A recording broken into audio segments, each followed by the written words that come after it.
Hello， 大家好，我是小贝，欢迎来到小贝理财。今天要跟大家分享一段巴菲特说他是如何评估公司价值的影片，我也会简单的总结一下他在说什么，并且介绍如何利用网络资源来找到利用它的方式所得到的公司估值。如果还没有订阅我的频道，欢迎你们订阅哦。那我们现在就先来听一下巴菲特爷爷怎么说吧。翻译活动加味增。 If we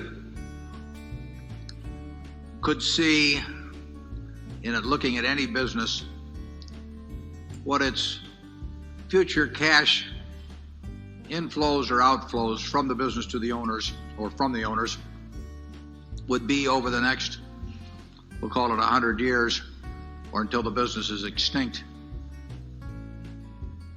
and then could discount that back at the appropriate interest rate, which I'll get to in a second. That would give us a number for intrinsic value. In other words, it would be like looking at a bond that had a whole bunch of coupons on it that was due in 100 years, and if you can see what those coupons are, you can figure the value of that bond compared to government bonds if you want to stick an appropriate risk rate in. Or you can compare one government bond with 5% coupons to another government bond with 7% coupons. Each one of those bonds has a different value because they have different coupons printed on them. Businesses have coupons that are going to develop in the future too. The only problem is they aren't printed on the instrument, and it's up to the investor to try to estimate what those coupons are going to be over time. As we have said, in high-tech businesses or something like that, we don't have the faintest idea what the coupons are going to be. When we get into businesses where we think we can understand them reasonably well, we are trying to print the coupons out. We are trying to figure out what businesses are going to be worth in 10 or 20 years. When we bought See's Candy in 1972, we had to come to the judgment as to whether we could figure out the competitive forces that would operate the strengths and weaknesses of the company and how that would look over a 10 or 20 or 30-year period.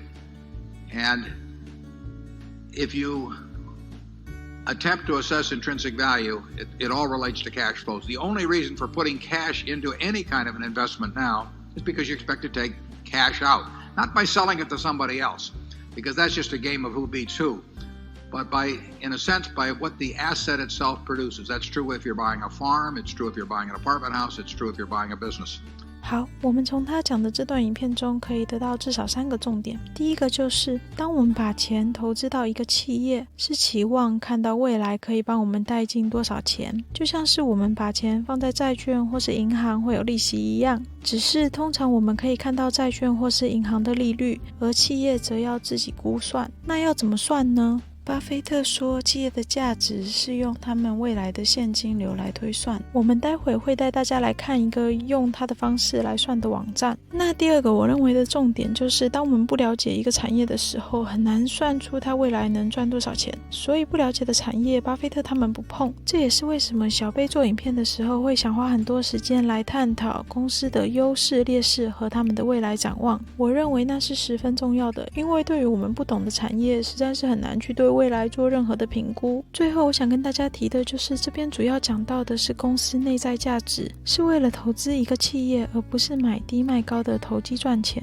如果是要买低卖高的赚差价，这边讲的可能就不适用。好，回到主题，我们要如何用现金流这个方法来算公司的内在价值呢？我们是可以自己算，而且可以根据不同的算法，结果会有一点不一样。不过今天小贝想跟大家介绍一个会帮你算好的网站 Guru Focus。我在介绍栏上有写它的连结，它里面有美股上市公司各式各样的数据，其中有一个就是利用贴现现金流来算公司的内在价值。贴现现金流基本上可以想成是未来现金流现在的价值。这个公式是利用公司过去6年的自由现金流，还有营业额 EBITDA 等成长数据来估算它未来的现金流，最后算出公司的内在价值。那我们来看一下怎么使用吧。你可以将你有兴趣的公司美股代号打进去，像是我们上次讲过的 AT&T， 然后这边你可以看到它会告诉你以贴现现金流算出的公司内在价值，每股市值是 44.79 元，是比目前的股价高一点。而我们上次讲过的 Illumina 每股估值是 91.75， 而 Square 是 6.29， 都是远低于目前股价的。那我们再多看一个我们之前有提过的荷兰皇家河牌石油，它每股估值则是 69.7 元，高于目前的股价，所以大家看了可能会觉得这个数据跟股价也差太多了吧。我自己是觉得股价大部分的时候并不是反映公司的内在价值，而是看买气。就像前阵子很多宣布破产的公司，股价还一直涨，而且这个算法其实比较适合成长平稳的公司，像是巴菲特特别喜欢的可口可乐或是 See's Chocolate。通常这种公司比较不会突然研发出什么爆炸性获利的产品，而带来大量的现金流，也不太会因为某种原因而大量减少自由现金流。不过换个角度想，也可以说现在的科技股真的被炒得很高啦，并没有很强的现金流在支持着。大家觉得是哪一个呢？不管怎样，我觉得这个估算方式是可以提供我们做参考的。投资者在某种程度上还是需要了解自己投资的产业，才能做出最好的判断哦。尽管这个算法也许不是很完美，我还是觉得这是一个能帮助我们选择一个划算公司的方法。不知道大家喜不喜欢这个指标呢？